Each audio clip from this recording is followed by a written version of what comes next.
The reason we're here, and I don't think you would argue that this is unnecessary, the assassination in cold blood is an act of terrorism of Charlie Kirk. Is that political violence?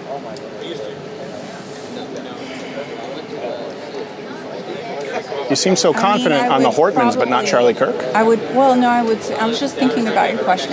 If that doesn't constitute political violence that could be answered in the affirmative immediately, of course, what would? Hey YouTube, what you're about to watch is a new segment we call Change My Mind. Welcome back to Change My Mind. It's been a while. This is the place where we rationalize, we reason our positions on controversial topics. When I created Change My Mind in 2017, I had one goal in mind, and that was to shine a light on the institutions that had failed Americans. Often students propagandized by the educational system, as well as legacy media. Mr. Trump's once again defending comments he made about the white supremacists and neo-Nazis. There were very fine people on both sides. The president's statement that both sides are responsible for the violence in Charlottesville. It was designed to bring genuine dialogue to what had become an impenetrable echo chamber dominated by progressive professors, administrators, student leadership, along with the complicit media and big tech establishment. To put it simply, the kind of dialogue that evaded all of cable news. I know you said that. 150 police officers got hurt. You said I was being hyperbolic. Let me respond. I'm not. You being a white man as an insult? That just shows you the ridiculousness of all of this. And so, nearly a decade later, with billions of plays, countless discussions, inspired student iterations, one meme of the year, and yes, even a few changed minds later, I somewhat changed your mind. Change My Mind had grown far bigger than I ever initially anticipated. And with that came pushback, controversy, increasing hostility, and yes, straight up violence.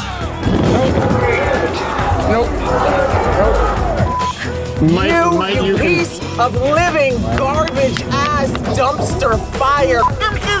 It got to the point where security became a serious issue. And so I pulled back. Now, given recent events, however, I felt led, compelled even, to bring it back. Voices like ours, and I mean ours, can't be silenced.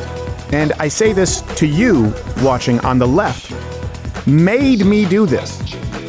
I didn't necessarily want to, and everyone told me that this, in today's climate, could not be done unless I took unbelievable precautions, unless it was absolutely kept a secret until mere hours before the event as a pop-up, unless I literally brought an army with me and bulletproofed the entire radius, which is exactly what we did. And so today, for the first time in many years, Change My Mind returns, and back to one of the places where it all began, Southern Methodist University in Dallas, Texas. Today's subject is plain and simple. The left is violent. Will anybody be able to change my mind?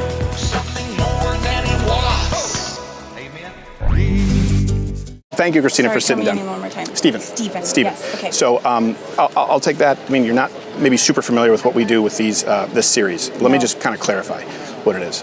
First, I'll tell you what it's not. It's not gotcha. It's not clickbait. This is not meant to be, or it won't be used to clip into some kind of a dunk or something to just foment people espousing the same rhetoric on one side. It will be uploaded contextually in its entirety, where hopefully we have a productive discussion. Yes. We rationalize our positions, reason them on controversial topics. Before I get to the premise of today, could you do me a favor just so we can find some common ground? Yeah. This is what's being cited right now quite a bit. Just the definition of political violence. I want to make sure we both agree on it.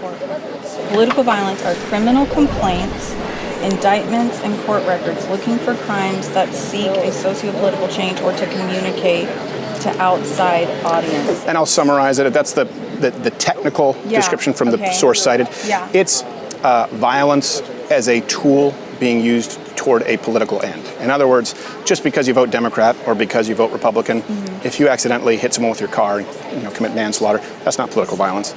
If you vote Democrat, but let's say you go out and run someone over because of their politics, that would be political. Do we agree on that? I think I can agree with you on that. Okay, yes. good. So the premise today is that, particularly today in 2025, by and large, the political violence is coming from the left. It's not proportionate with that on the right. That's the reason for the security that you see today that's very necessary. And it's a problem that's reaching a boiling point that may not be sustainable. If you disagree with me, you're welcome to change my mind. I don't know if I can change your mind, because here's the thing. When I see the sign that says the left is violent, and you talked about how it's not proportional, and I would love to see your statistics about that, because we could make the same statement about the right very easily, right? Like, we could say that was it just a month or two ago that the Democratic lawmakers were shot, and that was like, all right. I think our bigger problem is that the Talk about the Hortmans in Minnesota, right? Right, yeah, because she was a senator, and her husband was also killed, and that was done by the right, whatever. But it wasn't. But continue. Oh, that wasn't a It wasn't a conservative or. No, that's why I used the example that I did. The person, Vance Bolter, who committed it, specifically said it had nothing to do with politics, and he left a letter reasoning it, saying that Tim Walz had ordered him to carry a hit out on people. So he was very clear that it wasn't in the name of politics. That's someone who happened to be, on some issues, Republican, on some issues, Democrat. And he was appointed by a Tim Walz administration. So that was not done in the name of political violence. He said Tim Walz ordered him to assassinate somebody who was out of his mind. But I'd like you to continue with the example. Sure. And let's say, okay, so he wasn't right. That's fine. No, it wasn't political violence. It wasn't political. Oh, it didn't count as political violence. Based on the definition you agreed to, right? Yeah. And I think a lot of it too is there's so many things happening. It's actually really hard to get all the facts about everything. Sure. And our media is when they make these statements, or they start to postulate about an event, and it will become political before we've even fully fleshed everything out. Like. Could you give me an example? Well, like the shooting that happened at the church yesterday. I haven't seen enough. I don't know. Have you seen any media on it yet? I'm curious to know what the media is saying quite a bit about it, and I want to know how are they characterizing it.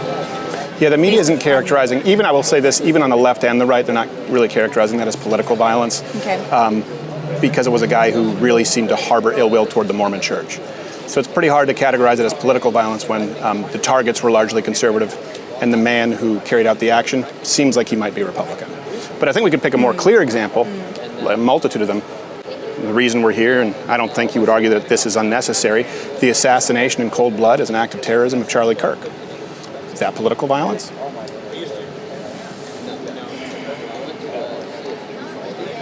You seem so confident on the Hortmans, but not Charlie Kirk. I was just thinking about your question.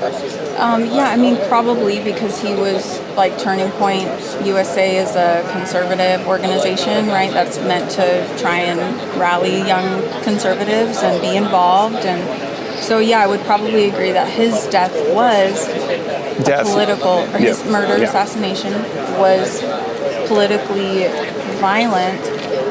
But I guess I just have a hard time reconciling that with, we can say that the senator and her husband being killed wasn't political, but... I'll tell you exactly why. I'll tell you exactly why. Because the express motive of the terrorist who assassinated Charlie Kirk was politics. He killed him because he said he's one of those hateful conservative right-wingers. The rhetoric that he espoused, the reason that he killed Charlie Kirk, was to take out someone of his political persuasion and make others of his political persuasion afraid to express their opinions. The man who assassinated, which I roundly condemn, Vance Bolter, the Hortmans, did not do it as a means to a political end. Charlie Kirk was assassinated. He is not an elected official solely because of his political perspective as a method to instill terror in the populace. Yeah. How do I know? Because a person said it was political violence. Okay, what if we just don't even have enough information, though? Like, what if it is politically motivated and we just don't have enough to know about it yet? In that case, we do. Not in this particular instance, but I just mean, like, with the Hortmans you mentioned. Okay, well, let's separate the gray area. Okay. Right? That's why I kind of start with the example. Just because you, I would assume, let's say, vote Democrat or Republican, just because you commit a crime doesn't make it political violence. I mean, if we did that, we'd have 90% of the crime being committed on behalf of the Democrat Party because most people in inner cities vote Democrat. I don't consider that to be political violence. Mm-hmm. People have political beliefs, and people commit violence. Sometimes they rob a store because they want money. People who commit political violence do so specifically to instill fear in political opposition. They specifically commit violence as a means to a political end. Okay. And when we categorize it that way, it's overwhelmingly coming from the left. We do have the sources here that we make this available, so you can take the QR code. So what would make you, because you seem very confident that the Hortmans was political violence, and then it's nuanced with Charlie Kirk. Why? Oh, I didn't say it was nuanced at all with Charlie Kirk. I agreed with you after considering your question that it was a political. If that doesn't constitute political violence that could be answered in the affirmative immediately, of course, what would? Like, what would be required to say, oh, this is clearly an act of political violence or political terrorism, if not Charlie Kirk? I agreed that it was political violence, so I'm not sure where this question's coming from. Well, I'm saying because you came in and pointed to an example that would be in the gray area, the Hortmans, and took a long time to agree with that premise of Charlie Kirk. And so what if we don't know enough information? So Charlie Kirk would be very clear left-wing political violence. Yeah. Okay. Sure. Great. Yes. So there are more examples of that coming from the left than the right. That's the premise, yes. Okay. So you're saying clear examples of political violence. I hear you using clear violence carried out as a means to a political end. So there's clear information, data that shows us that the left is violent or is more violent than the right. Yes. Not only in crime statistics, but also in the polling after Charlie Kirk's death. Now, I believe that you're discussing this in good faith, and I would assume that you roundly condemn political violence of all stripes. Of course. So do I. Just to be clear, I think we both are. That's why we're sitting at a table having a conversation. Right. Do you identify as more liberal or conservative? I like to think I'm moderate because I hold some conservative views and some liberal views. Okay. And I wish we could have a little bit more moderation in our country. Like sitting down and having discussions? Exactly. Okay. Like things like this. Because we get killed for it anyway. Right. Yeah. And only the right. Only the right gets killed for this anyway. You're seeing the one that got through. The reason I stopped doing this for years is because every single time out was a violent attack. Sometimes it was a rock. Sometimes it was a milkshake, could be concrete, acid, chocolate, vanilla, I don't know. Doxing, fire bombings, Molotov cocktails. Maya Angelou spoke at SMU only a few years before my first time here, didn't need this kind of security. And you can see it if you observe your speakers here. And I'll tell you why that is. If you look at the polls post-assassination of Charlie Kirk, and you label yourself as a moderate, those who identify as liberal support political violence at a ratio of 6-1 to conservatives. The YouGov poll said, is political violence acceptable? 77% of conservatives said not at all. Only 38% of those on the left said not at all. 62% of those on the left said somewhat to completely acceptable. We see the same stats after the attempted assassination of Donald Trump. We see the same stats after the fire bombings of the Tesla dealership. And we see the same stats on the opposite side, those on the right roundly condemning political violence. The lowest you'll find is 72. You usually find it in the high 80s. You will not find a number that breaks half on the left. Okay, you mentioned Donald Trump. Can we jump to that for just a minute? Donald Trump, sure. I assumed we would. Well, because I thought that guy was a registered Republican, and then he donated the guy who attempted to assassinate Donald Trump. I'm sorry, I'm really terrible at names. Crooks. Yeah, that he was a registered Republican. So would you consider him a act of violence on the left or on the right? I would consider the attempted assassination of a presidential nominee political violence, yes. Yes. I don't know if you know this, there are a lot of people on the right who don't like Donald Trump. Yes, I do know a few of them. Yeah. Political violence isn't just Republican-Democrat. That's why I say left versus right. Okay. Those on the right are more routinely targets, and it's very blatant. People can say he was a registered Republican. That doesn't change the fact that it was an act of political violence carried out against Donald Trump, who's a conservative. Yes. Republican, whatever term you want to use. Well, I guess, but if the argument is the left is violent, and I'm just thinking about this guy's, political background from the person. I hear what you're saying, that the right is targeted more often. Yeah, we're the victims of political violence. More often, and much more. So, would you classify that specific incident as violence of the right or of the left? Well, the target is the right. The target was Donald Trump. So the net result is the same. We are often the targets of violence. Yeah, but the left, including someone who may be a moderate Republican. Yeah, the left is still overwhelmingly violent. And I point to those polls that you can peruse from YouGov, from Reuters, not bastions of conservatism. along with the rhetoric since then. Here's the one thing that you can't point me to. And we can go through the stats, and I know you've probably heard from those on the left that actually there's more right-wing political violence. They're often circulating that right now. I can disabuse you of that notion relatively quickly. I think we'd find common ground there. You still can't point me to an example that is comparable on the right of Charlie Kirk, someone who was not an elected official, a public figure who was really notable for nothing more than expressing his opinion and having conversations, who was assassinated in cold blood and then gleefully celebrated thereafter from the left. And I hope that as someone who's moderate, you understand why that's so concerning to us on the right. When we host vigils and memorials, and the left is so completely fearless of their own consequences that they kill one of ours and show up to the memorials and vigils and desecrate and vandalize. That is the information that creates the powder keg. Yeah. The only off-ramp would have been, hey, we kept saying that people like Charlie Kirk, by the way, he was much more moderate than I am. I am Genghis Khan or Attila the Hun compared to Charlie Kirk, but I will have conversations with anyone. I just want to be very clear. So I know that plenty of people would gleefully celebrate my death, my murder, for doing this exact same thing. The only off-ramp would have been the left saying, look, we've called Donald Trump and his voters and Charlie Kirk and Steven Crowder and whoever on the right, Tucker Carlson, take your pick, Sargon of Akkad, everyone. Ben Shapiro, we've called them fascists, we've called them Nazis, we've said that they want to commit a genocide because they don't want to transition children, we've called them racist because they support the police in an era of defund the police, and my God, people out there actually believe it.